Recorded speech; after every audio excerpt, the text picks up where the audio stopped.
दीपस्तंभ सोन्याचे उजळती वाटा सारी, कर्तृत्वाच्या ज्योतीने भारतभू सजली भारी. निष्ठा धैर्य सेवेचा अमर दिवा पेटला, स्वप्नांना दे पंख नवे अन गंध नवा पसरला.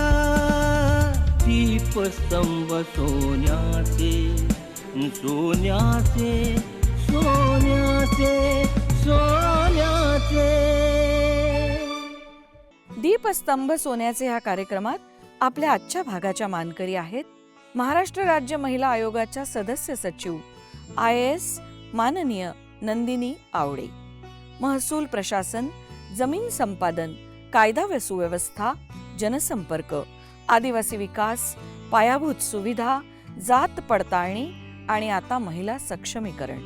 तब्बल 28 वर्षांच्या प्रशासकीय सेवेत प्रत्येक जबाबदारीला लोकाभिमुखतेची जोड देणाऱ्या त्या एक संवेदनशील अधिकारी आहेत. उपजिल्हाधिकारी म्हणून त्यांची कारकीर्द सुरू झाल्यानंतर कोल्हापूर, सांगली, पुणे आणि नवी दिल्ली इथे त्यांनी विविध महत्त्वाच्या पदांवर काम केलं.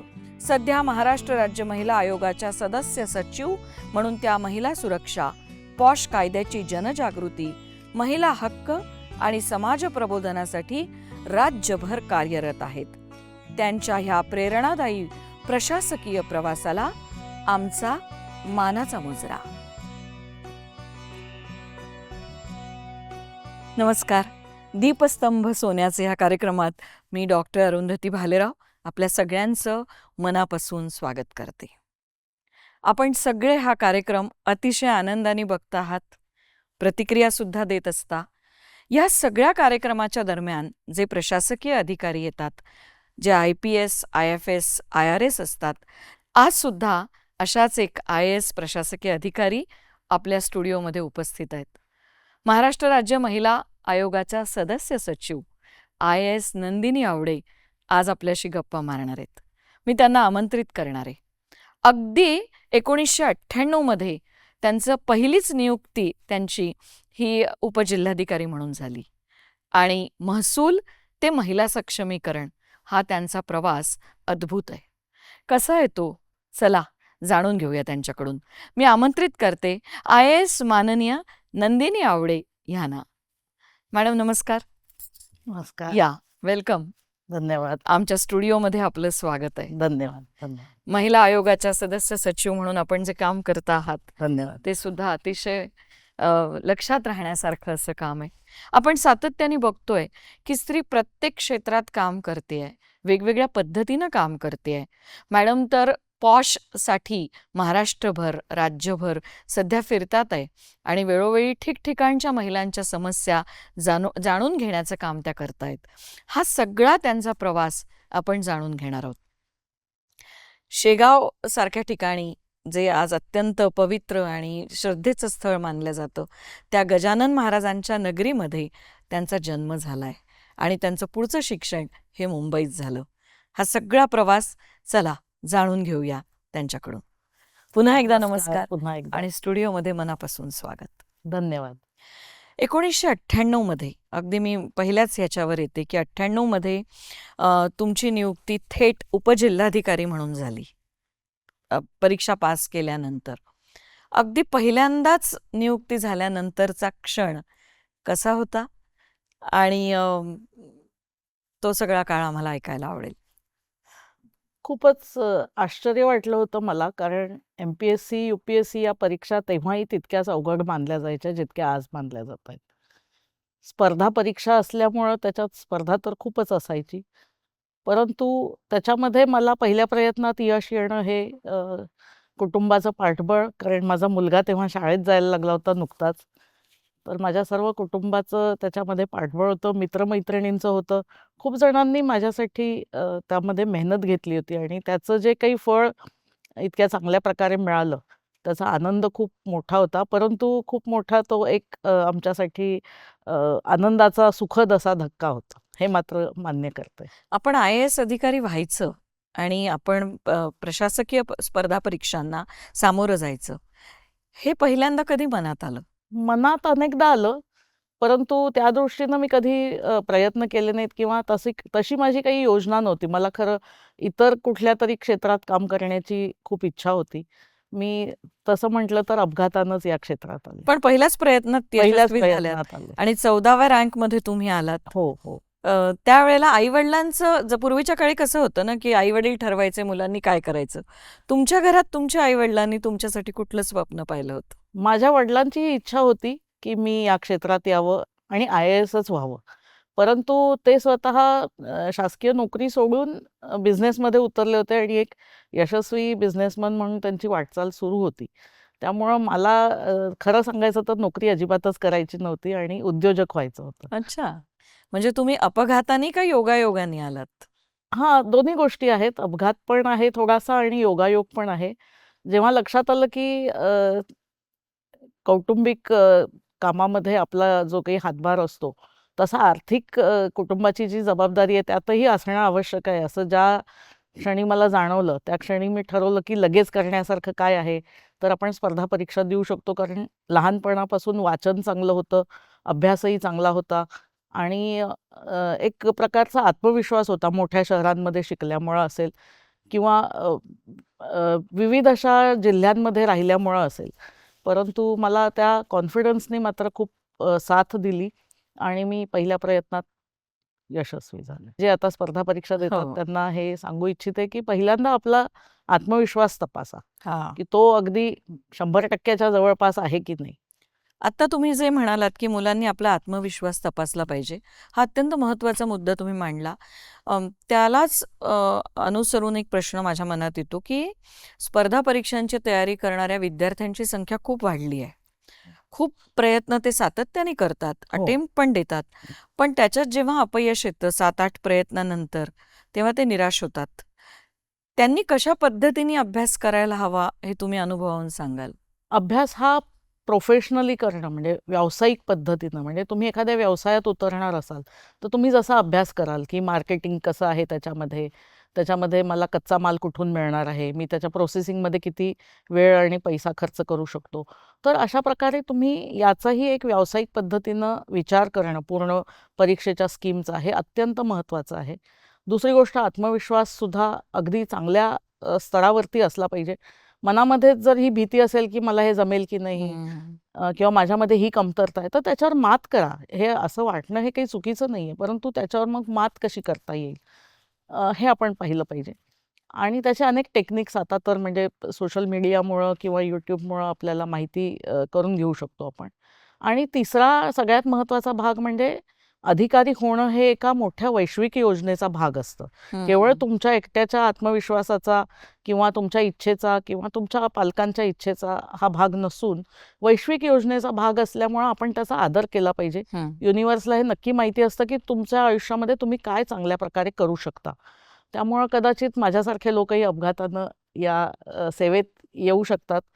तर हा एका वैश्विक योजनेचा भाग जर असेल, तर आपण त्या दृष्टीनं साथ दिली पाहिजे युनिव्हर्सच्या इच्छेला. अनेकदा प्रयत्न करून सुद्धा मुलं अपयशी होतात, परंतु त्यांच्यासाठी त्यांनी प्लॅन बी पण तयार ठेवला पाहिजे आणि आत्मविश्वासाला त्याही वेळेला कुठेही कमतरता त्याच्यामध्ये आली नाही पाहिजे. म्हणजे त्यांनी मनामध्ये किंतु परंतु ठेवायला नको. मन शांत ठेवून संयमाने परीक्षेला सामोरं गेलं पाहिजे. मॅडम, तुम्ही वेगवेगळ्या प्रशासकीय क्षेत्रामध्ये काम केलं, वेगवेगळे अनुभव घेतले. तुम्ही सांगलीमध्ये पण होतात. तुम्ही मला वाटतं कोल्हापूरमध्ये कोल्हापूरमध्ये सुद्धा होतात. तिथे कशा प्रकारचं काम तुमच्या वाट्याला आलं आणि त्यातनं तुम्ही काय शिकलात? फारच चांगला प्रश्न आहे हा. कारण ग्रामीण महाराष्ट्रामध्ये कशाप्रकारे शासनाची कामं चालतात किंवा शासनाला कसा प्रतिसाद मिळतो हे खरोखर जाणून घेणं खूप रोचक आहे. त्याच्यामध्ये संमिश्र प्रतिक्रिया असते. त्यांच्यासाठी शासन म्हणजे सर्वेसर्वा तिथे जिल्हाधिकारी किंवा जिल्हाधिकाऱ्यांचं प्रशासन हेच असतं. त्यांना तुम्ही मंत्रालय किंवा केंद्र शासनाकडे ह्या योजना आहेत किंवा तिथे जाऊन माहिती घ्या किंवा तिथे संपर्क करा असं सांगितलं तर त्यांना ते बिलकुल रुचत नाही. कारण जिल्ह्याच्या बाहेर जाणं हे त्यांच्यासाठी खूप मोठा एक खर्चिक बाब असते.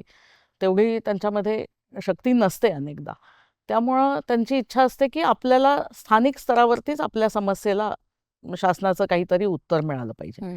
त्या दृष्टीनं तिथं काम करताना फार आपला कस लागतो आणि काम हे तिथल्या तिथं आणि लगोलग होणं खूप त्यांच्या दृष्टीनं लोकांचा महत्त्वाचं. विश्वास मिळवायला. लोकांचा विश्वास संपादन करणं.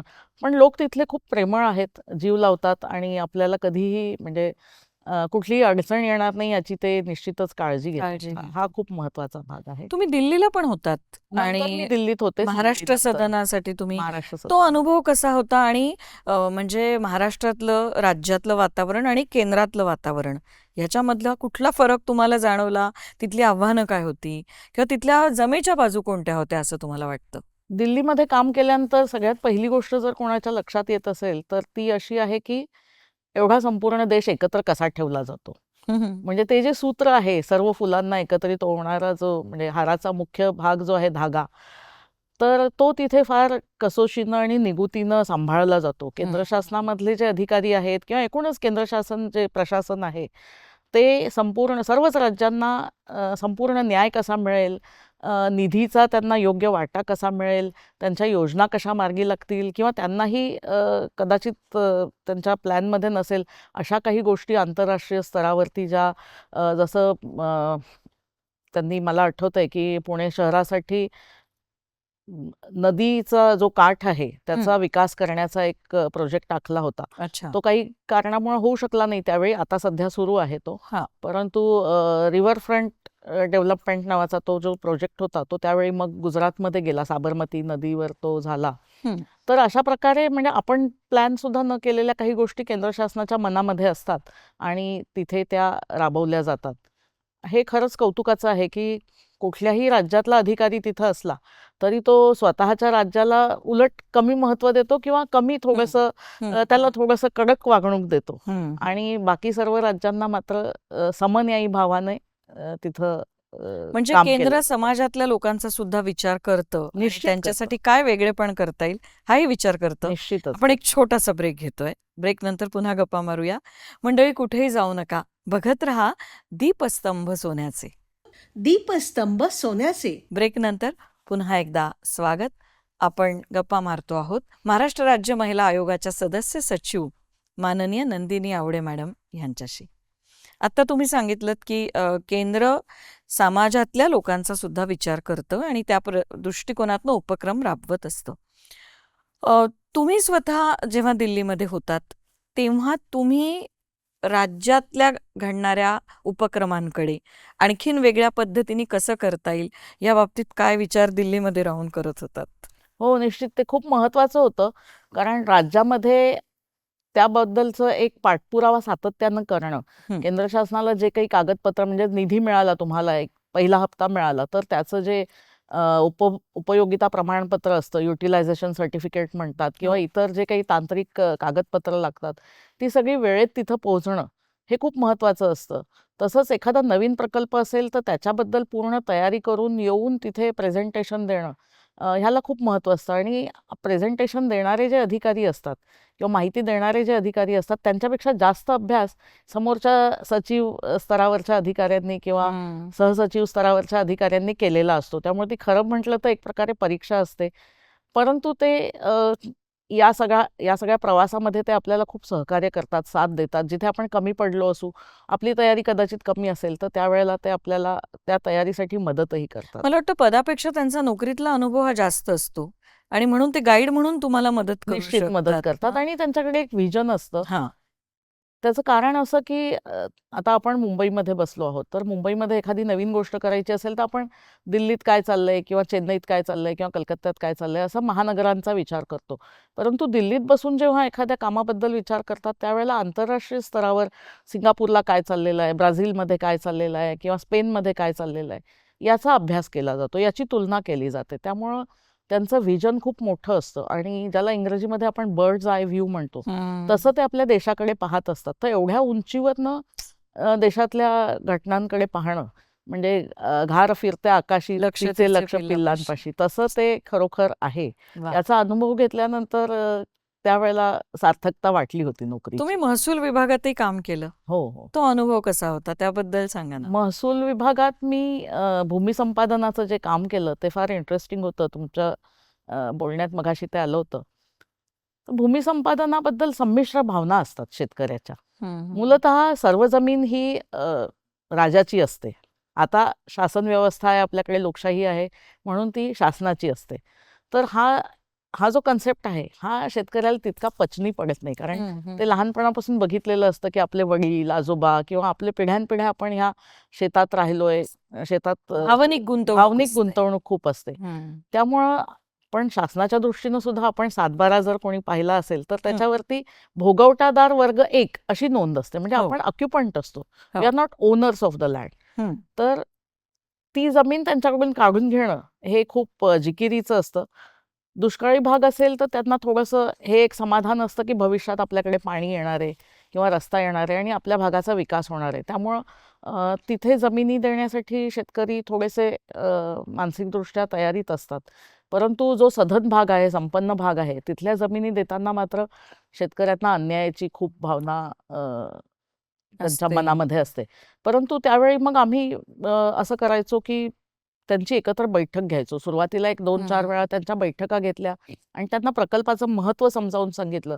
त्यांच्या पुढच्या पिढ्यांना त्याचा काय उपयोग होणार आहे याबद्दल जर आपण ती दृष्टी जर त्यांना देऊ शकलो तर ते सहकार्य करतात आणि फार चांगल्या प्रकारे मला प्रकल्प असं वाटतं की राबवलेले आहेत. तुमचा मुद्दा अगदी बरोबर आहे की त्यांना समजून सांगावं लागतं, कारण त्यांची विकासापेक्षा भावनिक गुंतवणूक गुंतवणूक त्या जास्त असते. जागेमध्ये जास्त असते.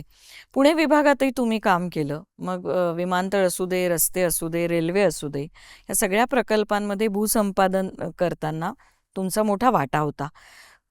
त्याच्याबद्दल सांगा.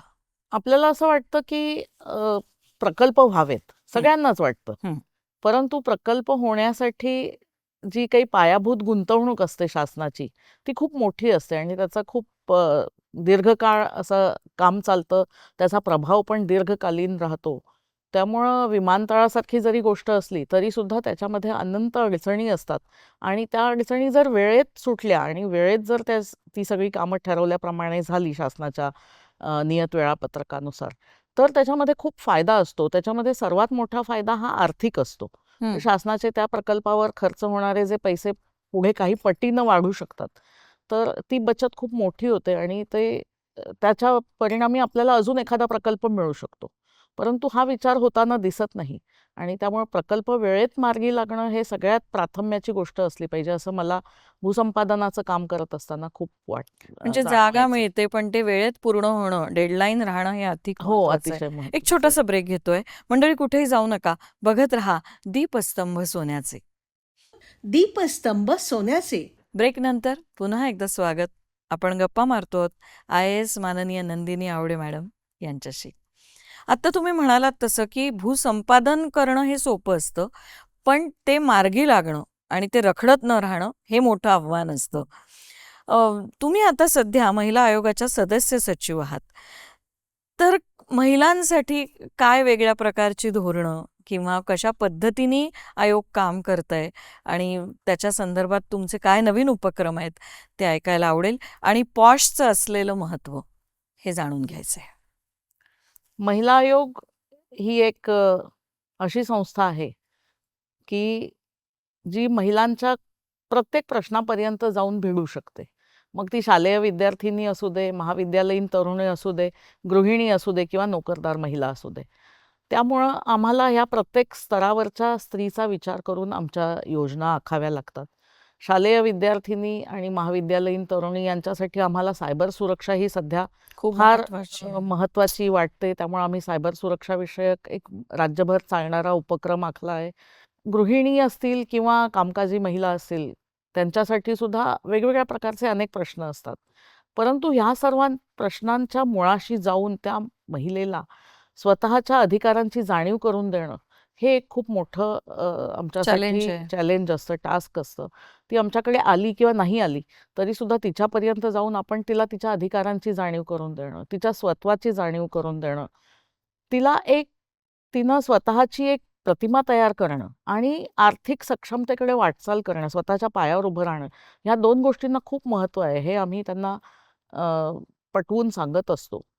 आणि सगळ्यात महत्त्वाचं म्हणजे स्त्रीनं स्वतःवर प्रेम करणं, जे की खूप कमी स्त्रियांना त्याची जाणीव असते. खूप कमी स्त्रिया स्वतःवर पण प्रेम करतात.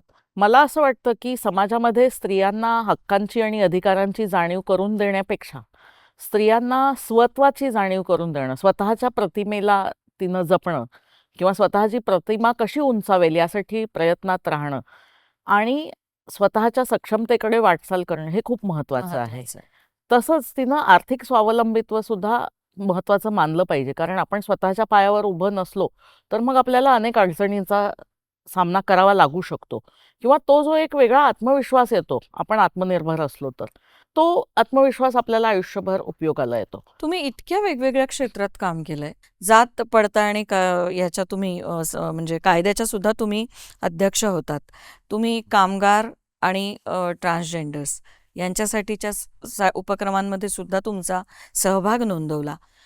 इतकं सगळं विविध क्षेत्रात काम करत असताना तुम्हाला एक स्त्री म्हणून काही वेगळे अनुभव येतात का काम करत असताना? स्त्री म्हणून वेगळे अनुभव तर येत नाहीत.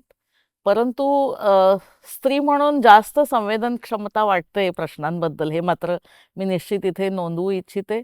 आता आपण ज्याचं उदाहरण दिलं ते सांगली जिल्ह्यात आम्ही ट्रान्सजेंडर आणि त्या समूहासाठी जे काम केलं, त्यामध्ये मला हे असं जाणवलं की स्त्री अधिकारी असल्यामुळे मी त्या प्रश्नाकडे जास्त चांगल्या लक्ष प्रकारे बघू बघू शकले. अर्थात शकल्या. त्याची जी प्रेरणा होती, सांगलीचे तत्कालीन जिल्हाधिकारी डॉक्टर राजा दयानिधी आणि तत्कालीन मुख्य सचिव डॉक्टर नितीन करीर, या दोघांचं काम त्यामध्ये खूप होतं आणि त्यांची प्रेरणा खूप मोठी होती आणि त्यामुळं आम्हाला पण त्यामध्ये पुढे जाता आलं आणि त्यांची मदत करता आली. स्त्रीला कुटुंब आणि तिचा व्यवसाय म्हणजे तिचा पेशा ह्याचा दोन्हीचा समन्वय साधावा लागतो.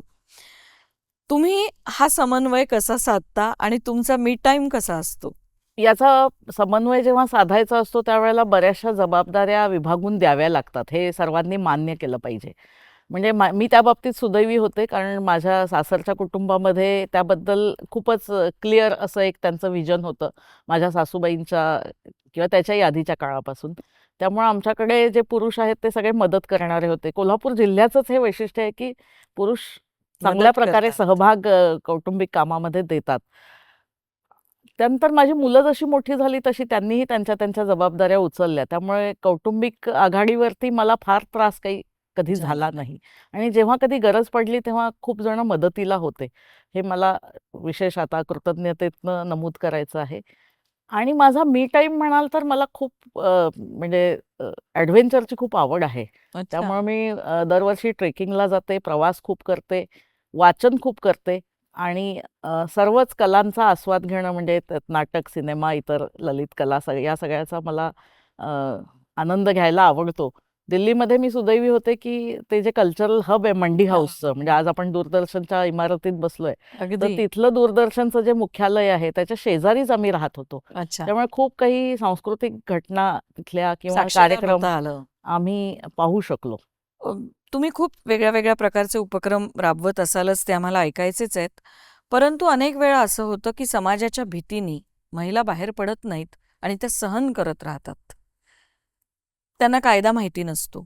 त्या दृष्टिकोनातनं काही वेगळी पावलं उचलली जातील का पुढे? स्त्रियांना त्यांच्या कायदेशीर अधिकारांची आणि हक्कांची जाणीव करून देणं खूप महत्त्वाची गोष्ट आहे. मला तर असं वाटतं, की अगदी शालेय पुस्तकांपासून याची जाणीव जागृती निर्माण करणं आवश्यक आहे. ही माहिती नसल्यामुळं बरेचदा स्त्रिया कुजंबणा सहन करतात, अन्याय सहन करतात आणि आवाज उठवत नाहीत. आज सुदैवानं परिस्थिती अशी आहे, थोडी वेगळी आहे, की सोशल मीडियाचा पण खूप प्रभाव आहे तरुण पिढीवरती.